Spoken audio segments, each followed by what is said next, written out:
谁呀？萧王爷来替范瑶，你要不要？跟我无关。敏敏，七王爷已摆明要亲自监斩厉威，我们汝阳王府没有理由介入。那明天就要行刑了，我也不会去。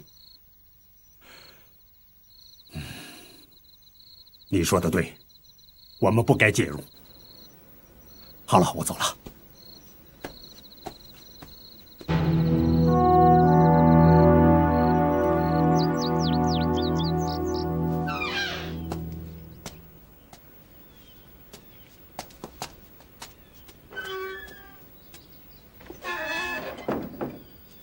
无忌哥，你想好了吗？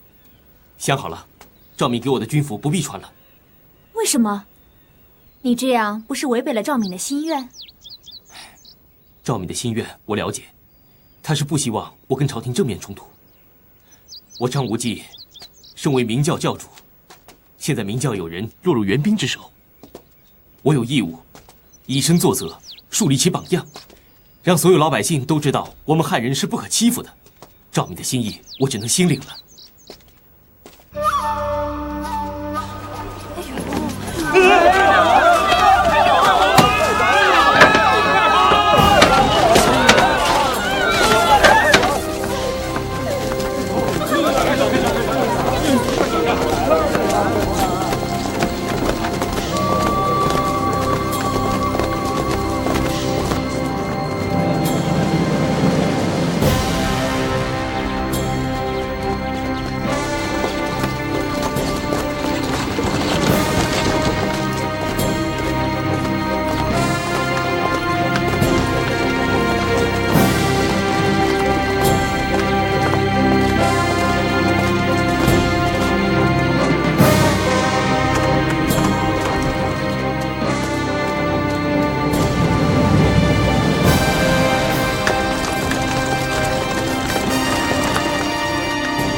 周芷若，大师姐，皇天不负有心人，从灵蛇岛我一路追来，终于让我找到你。铁指环给我。不行，不行也得行。我已经给过你一次，不可能再有第二次。哼，那就别怪我不客气了。大师姐，我有急事在身，先让我办完事再说。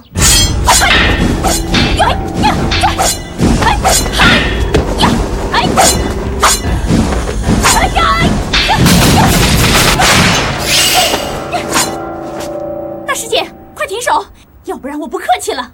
哼，你有多少斤两我还不清楚吗？有本事尽管使出来。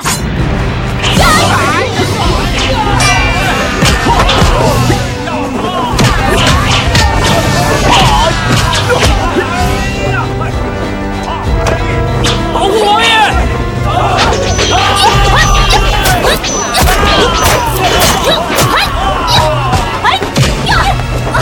大师姐，怎么样？别管我！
功夫？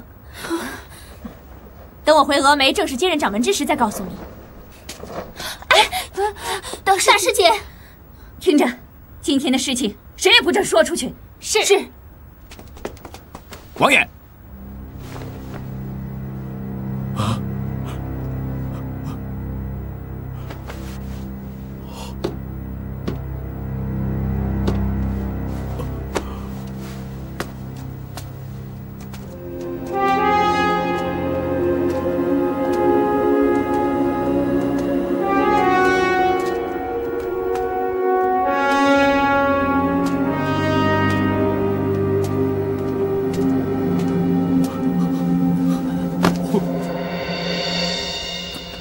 王儿，王儿，王儿，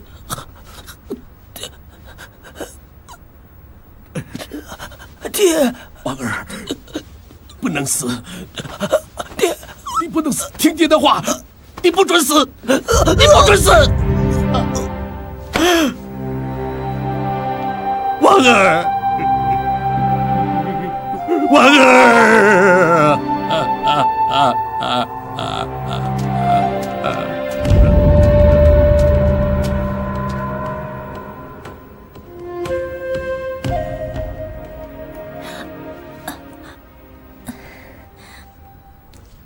属下回万安寺以后就没有回光明顶，一直留在大都。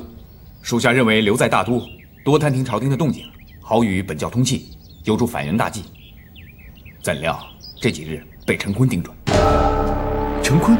对，属下就是被陈坤设计所擒。在丐帮大会上，黄沙女提到陈坤，我都不敢肯定他是否真的诈死。现在终于确定他隐在暗处，处处算计咱们。义父一定被他所害。啊，范有使，你知不知道陈坤的下落？属下不知，我清醒的时候已经在汝阳王府了。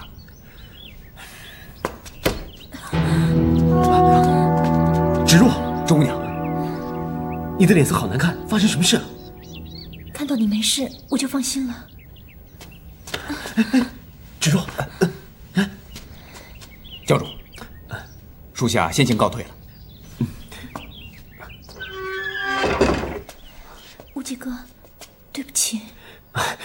我在想，你没有按计划，肯定是出了意外。丁师姐找上了我。丁敏君，他伤了你，伤在哪儿？我没事，就是觉得身子有点虚。有点虚，我帮你看看。你体内有股强大的内力在乱窜。哦，我想，可能是我师父给我的内力，我没有好好融贯，我调息一下就好了。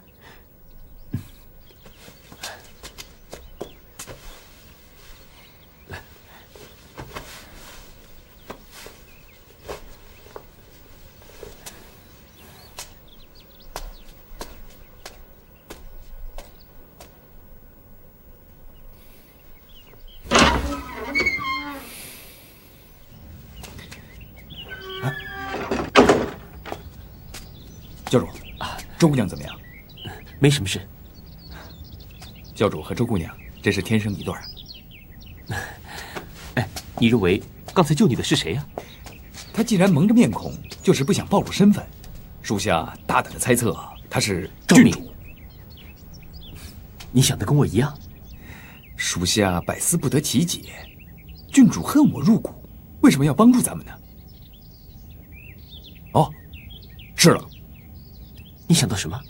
他明着要置我于死地，实际上暗中助我们。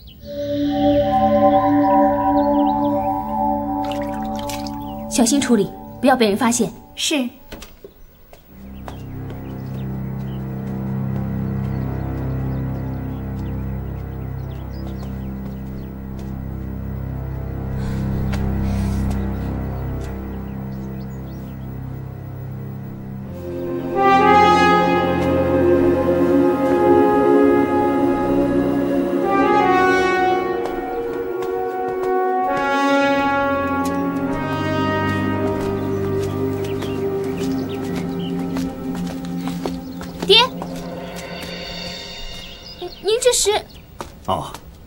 皇上密诏要我火速进宫。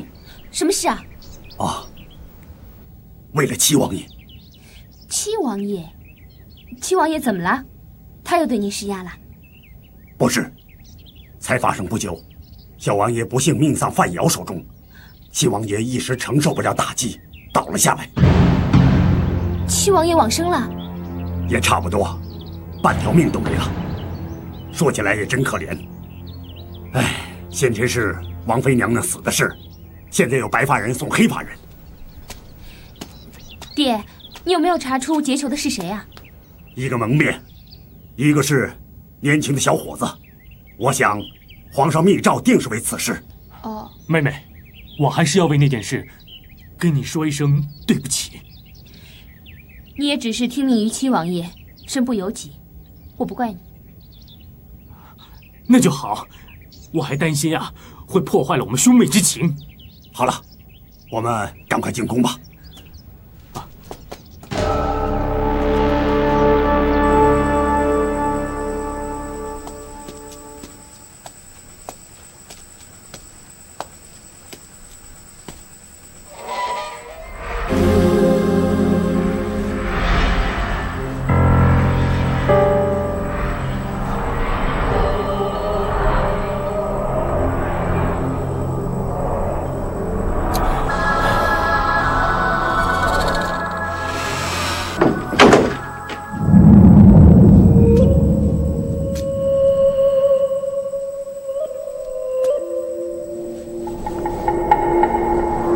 奇怪，一股气老是在丹田之处散不开，是我练错了九阴真经，还是我本身功力不够，无法散化？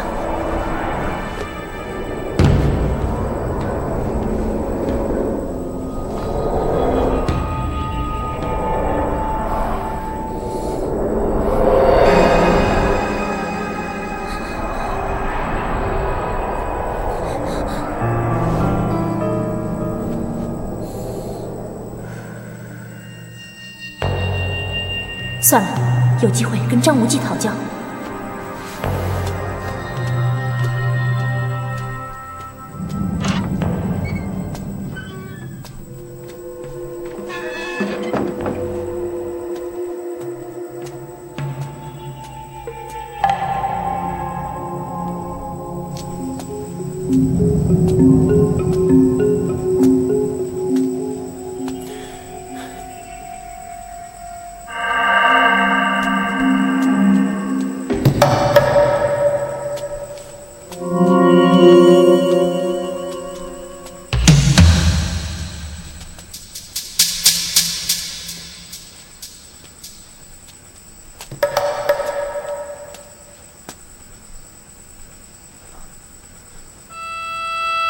怎么会无意之间来到此处？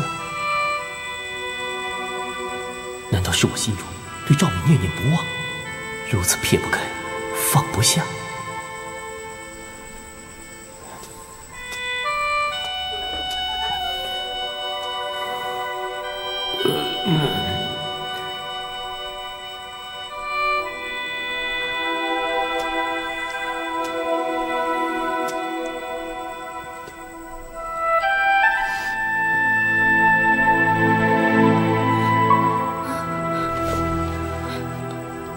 你怎么会来？我是闲步走走，便进来瞧瞧，没想到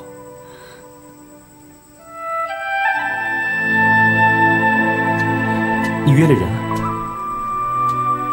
没有，我只是想到2次跟你在这里喝酒聊天，我就叫小二多放一副杯筷。既来之则安之，我陪你喝几杯吧。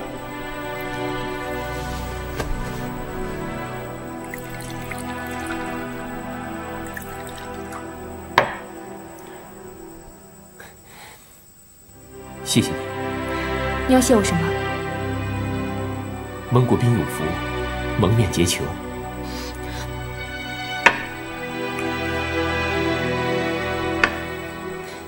说是帮你，也是帮我自己。我来。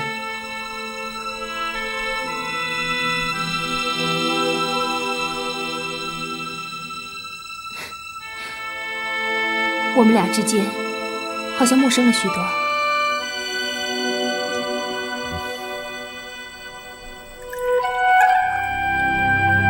是真的吗？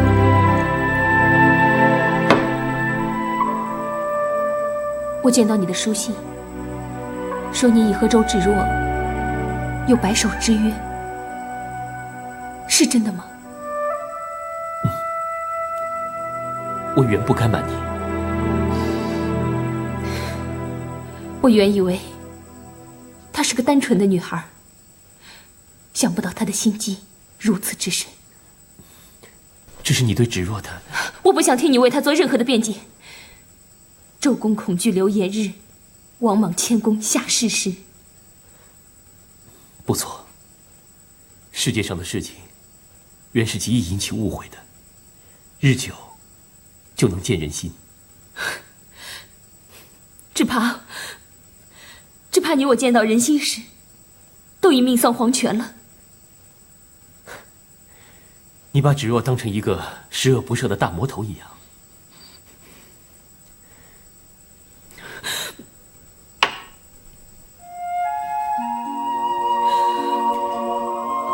赵姑娘，我恨我怎么会生在蒙古王家，做了你的对头，真是伤天弄人啊！赵姑娘，我实在不该再到这儿来，不该再和你相见。我的心已有所属，绝不应再惹你烦恼。你是个金枝玉叶，但愿将我这个山村野妇忘记了吧。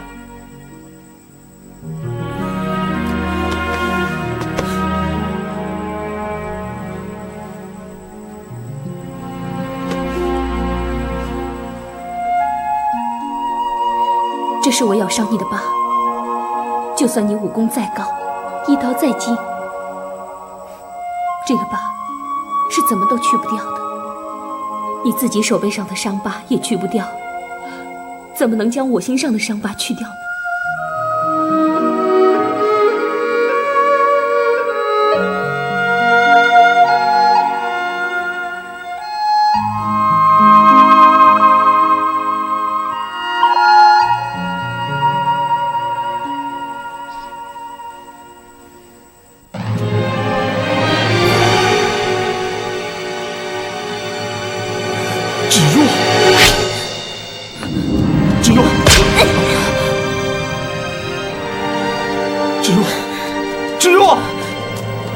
还不去追你的未婚妻？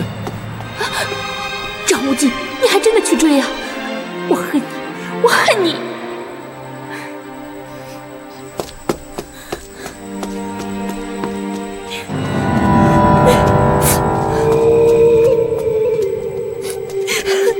哎，周姑娘，张无忌，你对不起我，你对不起我！因为我喜欢你，我爱你，我宁愿违背誓言，违背师父，也要跟你结为连理。可是你竟然，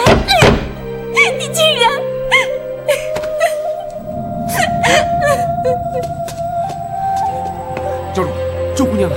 在房间里。芷若，是我呀！芷若，教主，好像有点不对劲儿。芷若，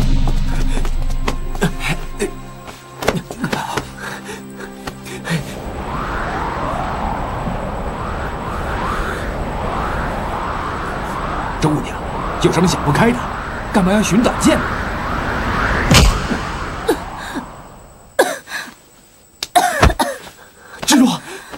芷若，你们干嘛要救我？让我死了算了。芷若，你误会了。你跟他藕断丝连，瞒着我偷偷跟他约会，还说我误会你了。我真的没有约他相见呐，我们是误打误撞碰到的。我再也不相信你说的话，再也不相信你说的话了。我跟赵敏说了我们的关系，我还表明了我的立场。但他用得着拉着你的手跟你亲亲热热的吗？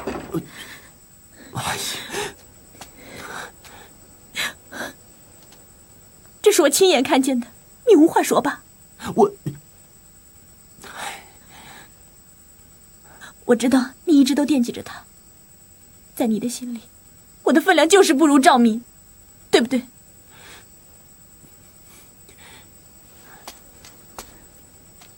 今天的事情，我真是有口难辩。你让我用行动证明我对你的真心，好吗？什么意思？我们马上回光明顶。为避免以后许多不必要的枝节发生，我们正式拜堂成亲，把我们的夫妻关系公诸于世。这是我的肺腑之言。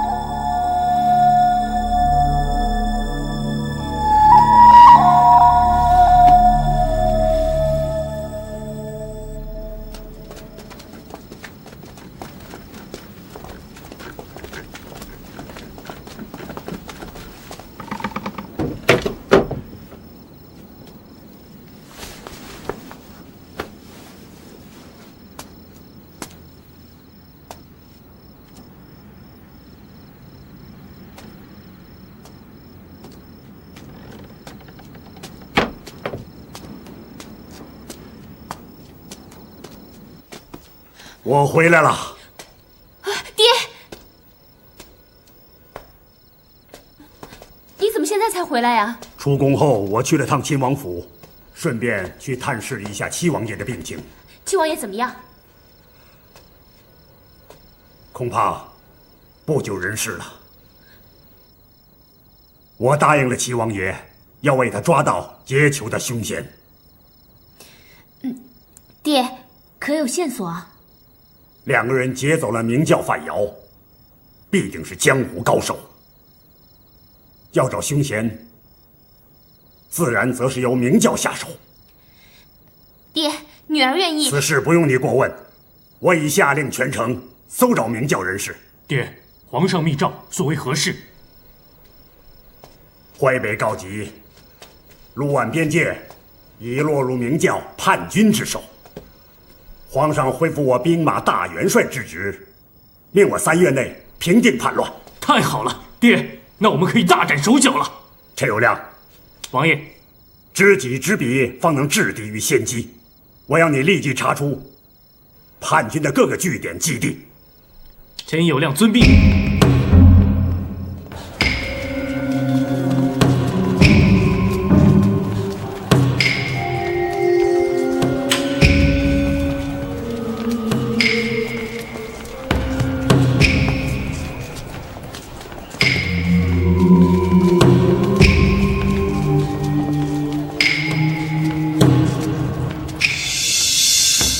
掌柜的，哎呀，走吧，走吧，走吧。哎，公子爷，这是？告诉我，刚才那位姑娘跟你谈些什么？她找一个客人，找一个姓曾的公子。姓曾？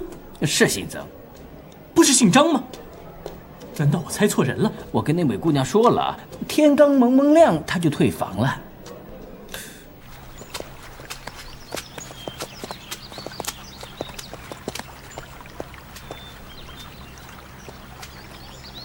无忌哥，你在想什么？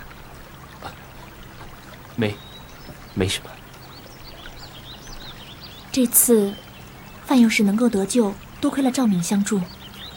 你知道，以你的为人，没有打招呼就离开大都，心里一定很过意不去。芷若，不瞒你说，我确实是这么想。不过我又想，我已经决定跟你完婚了，我跟赵敏就割舍得干干净净了。休息一下，我们就赶路吧。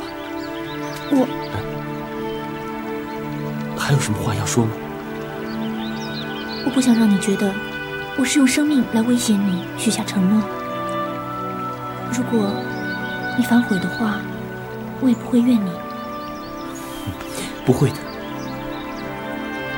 我知道你对我一片真心，可是你要提到赵敏是不是？有些话我不得不说在前面。凭良心说，我不得不顾及他。赵敏他一再的缠着你，虽然你不会三心二意，可是他聪明智慧，武功高强，论容貌权势，无不胜我10倍。我怕我终究是争不过他。芷若，你不要说了。无忌哥，你听我把话说完。这一路上，我认真的想过，与其伤心一生，不如一死了之。可是，我已经死过一次，没有勇气再死了。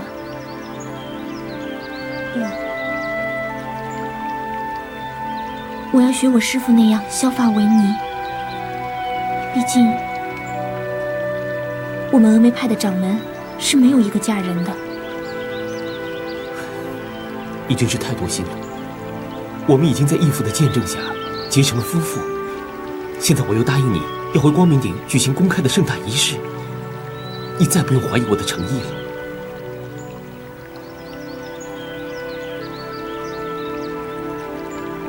你又想到了什么？义父还没找到。再说，你曾经说过匈奴未灭，何以为家？谁会想到回到光明顶又会发生什么变化？义父一定是要继续找寻的。咱们到了光明顶之后，集中所有兄弟，寻访起来一定会更加容易的。至于援兵何时灭，谁也无法预料。难道咱们要等到变成老公公、老太婆了，再一步步的拜堂成亲？老公公、老婆婆拜天地也不打紧，可是咱们生不了孩儿，那我们张家可就断子绝孙了。你呀，好好的一个老实人，什么时候变得这么油嘴滑舌的？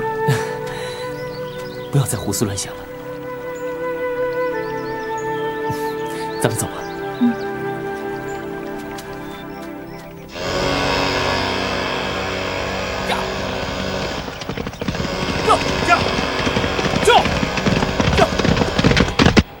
恭迎教主。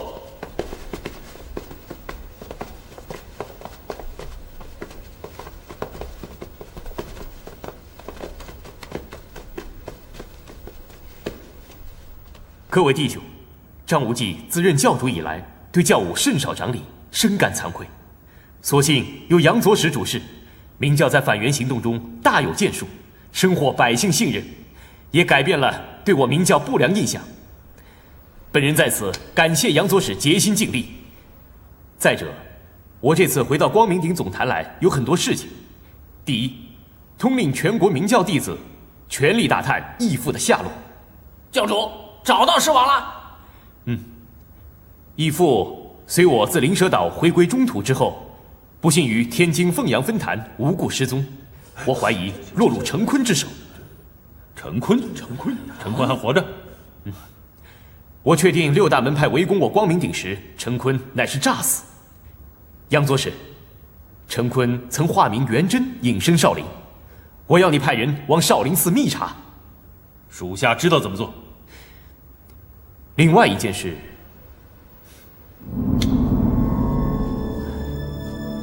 我决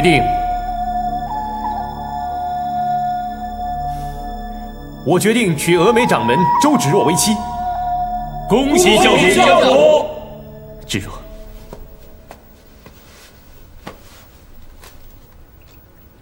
教主，3月15日是属下根据教主和周掌门的生辰八字所选的黄道吉日，看来有充裕的时间准备婚礼了。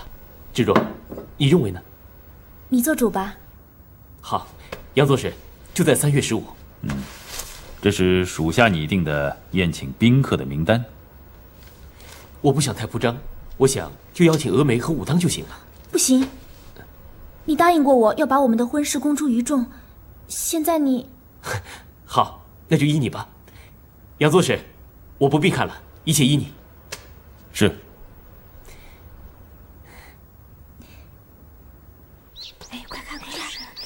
想不到会发生这样的事啊！对啊，可是他是个大魔头啊！是啊，别说了。什么事啊？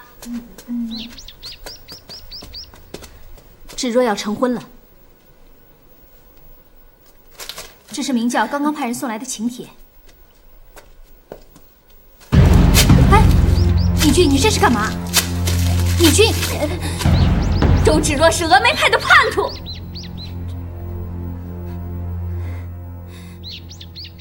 师父生前最憎恨的就是明教，她竟然要嫁给明教的大魔头，简直是不孝不义！给我吩咐下去，谁也不许参加周芷若的婚礼。敏君，听见我的话没有？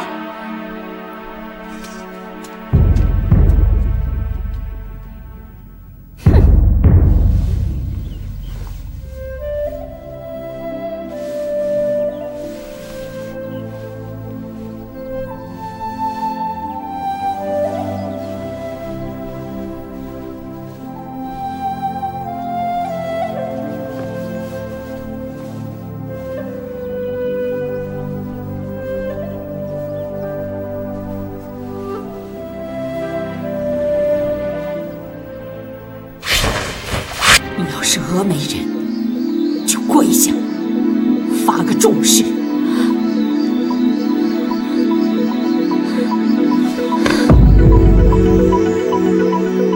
说呀！弟子不知道该怎么说。好，你听着，你就说，我周芷若对天起誓。如若日后对张无忌心存爱心，或者是和他结为夫妇，我的父母在九泉之下不得安稳，我的师父灭绝师太将变成厉鬼，让我一生日夜不得安宁。我若和张无忌生下子女，男的代代为奴，女的世世为娼。说呀！我不后悔，不，我不会后悔的，我不会后悔的。芷若，芷若，你怎么了？我跟师父起了争执，无忌哥，你千万不能负我。该做的我都做了，难道你还怀疑我吗？我是真心诚意的爱你，我是真心诚意的娶你为妻，绝不会负心薄幸的。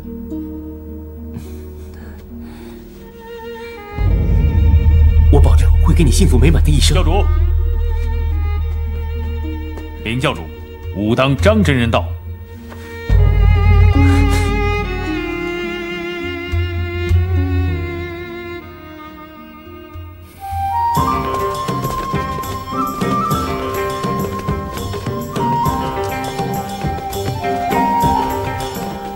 无忌见过师公。哎，起周来，芷若见过张真人。叫我什么？太师傅。好啊！看看我给你们送了什么贺礼啊！峨眉掌门明教教主，门当户对，天作之合，家儿家父，实至名归。谢谢师公。无忌啊，恭喜你了！这是师父手抄的太极拳经，是师父的贺礼呀！谢大师伯、三师伯、六叔为无忌远道而来。你的婚礼我们能不来吗？啊！无忌哥，恭喜了！谢谢。我想去跟我爹打声招呼。六哥，那你去好了。我走了。我的外孙呐！哎呀，张亲家，你比我还早到啊！刚到啊！见过外公舅舅啊！无忌，我曾打了你3掌，你不记仇吧？无忌不敢。无忌啊，娶了这么好的媳妇儿，以后一定要好好的待她。是的。如果无忌对你不好的话，来找外公，我给你做主。谢谢外公。无忌，你过来一下。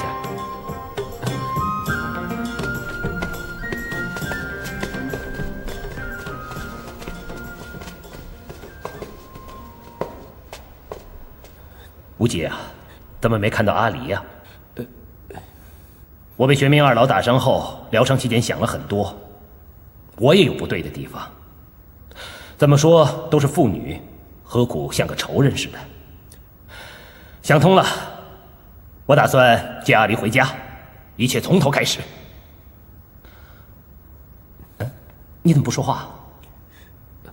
舅舅，阿离表妹她怎么了？她怎么了？死在灵蛇岛了。舅舅，报应啊！当我要重拾温情，做个好父亲的时候，上天却给了我应得的报应，告诉我他是怎么死的。至今我还在查明原因呢。你听着，只要你查出阿离的死因，我要你头一个告诉我。无忌知道。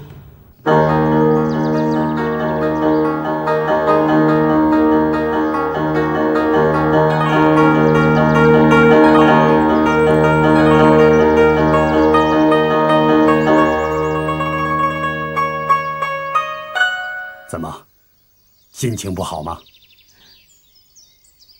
林敏，有件事，爹必须慎重地告诉你。这次爹对我能够复职，也算是老天疼爱。我要把握这次上天给我的机会。敏敏，爹不要求你帮我什么，只希望你不要暗中扯爹的后腿，知道吗？爹，你怎么这么说？你是我的女儿，爹清楚你心里想什么。从你的琴声里，爹肯定你割舍不下张无忌，对不对？如果你还像以前一样任性，那就别怪我。我已把丑话说在前头。敏敏，爹的话你听进去没有？女儿知道怎么做。那就好。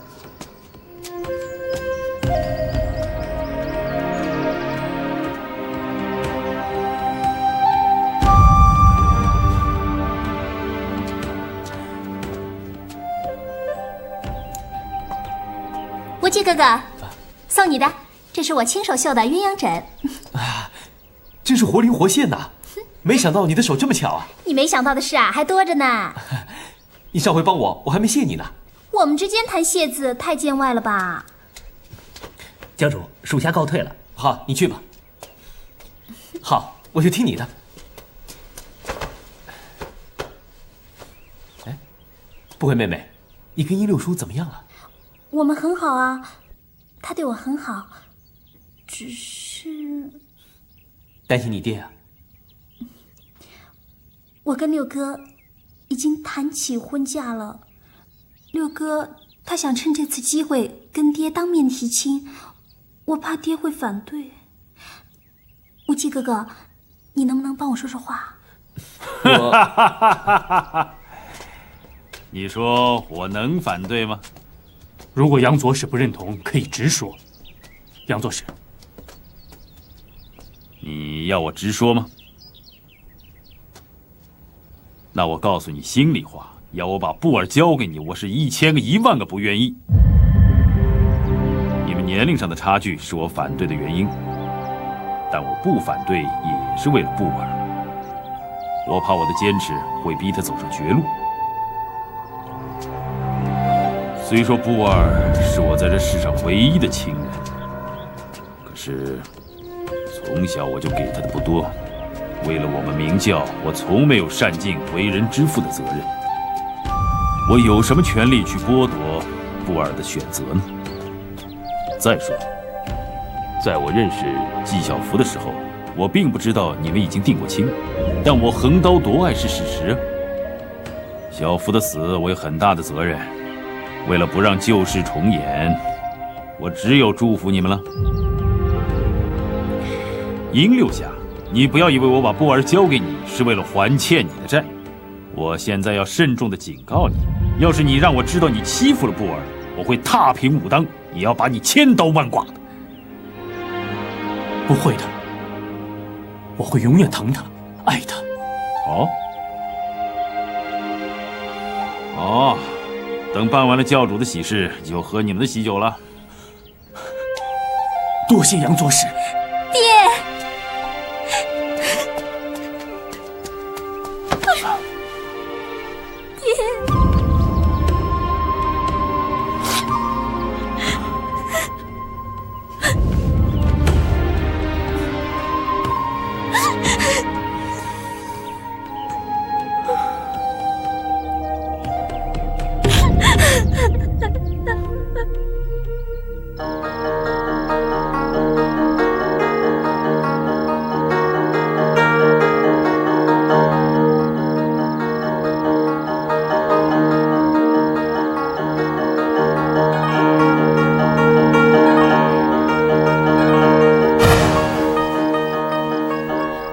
是我咬伤你的疤，就算你武功再高，医道再精，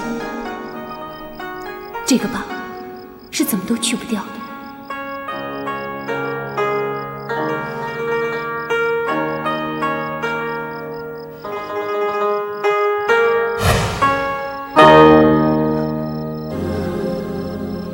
一个是我亲爹，一个是我所爱的人，为什么要我夹在这中间？为什么要我这么为难？妹妹，妹妹，什么事啊，哥？我给你带来样东西。